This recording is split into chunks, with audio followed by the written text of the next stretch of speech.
By the Baltic Sea, Sölvesborg is a small, peaceful town of 17,000 residents, with an attractive leisure port and a golf course.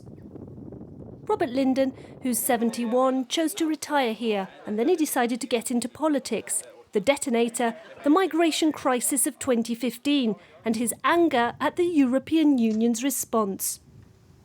If I was managing a company like this, the board of directors, the chairman, he would throw me out directly.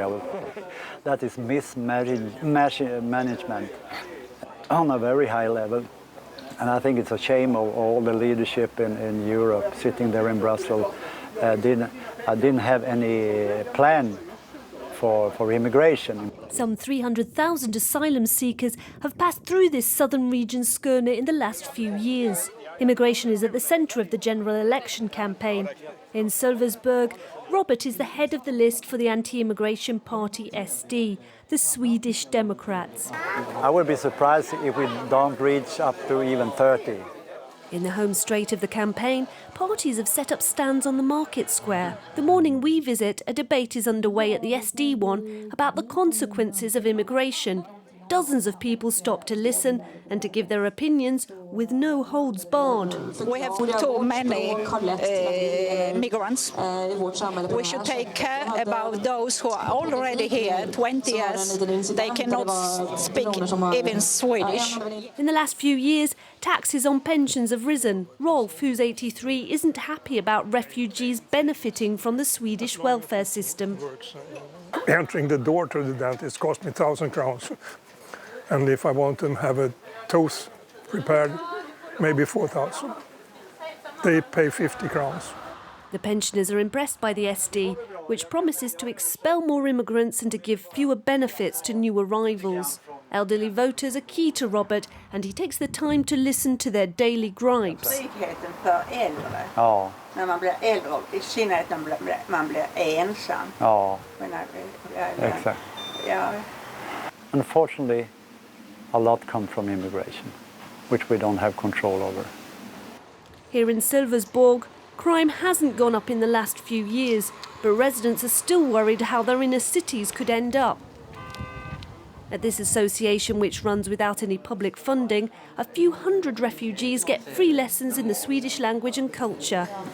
Those who run it say the Social Democrats, currently in power nationally and locally, didn't have a proper plan for integrating immigrants.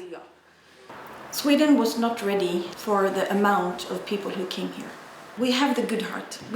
All people talk about that we will open the doors always. But to do that without to have any plan is dangerous. Many people come, they are used to fighting, not by themselves, but their society is fighting. And we must tell them the rules here. It's very important. We head to the hamlets outside the town. The Social Democrats have an uphill struggle. They could achieve their worst election result in a century, polling less than 24%. At the wheel of her beetle, Johanna, the local candidate. She went into politics to stop the rise of the extreme right. In the night of the election 2010, the Sweden Democrats were entering the parliament. And I felt that I became angry, actually. I felt that, I need to do something. I need to engage. From 5% in 2010, the SD is expected to poll 20% on Sunday. Johanna says the migration crisis isn't the only factor.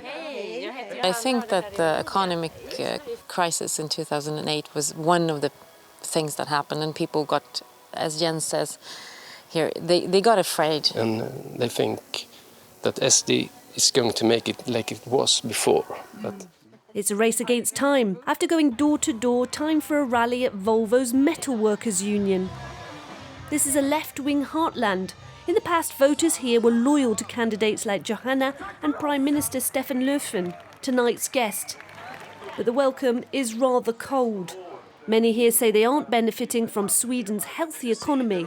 Since the financial crisis, permanent contracts are no longer the norm. Industrial companies often use temporary workers. Many workers don't know if they'll make it till the end of the month.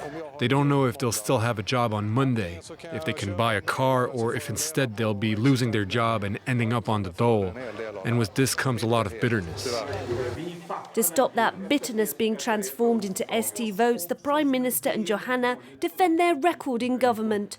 3% annual growth, unemployment of less than 6%. But many feel weeks of negotiations after the election to agree on a Prime Minister. Uncharted waters for Sweden's democracy.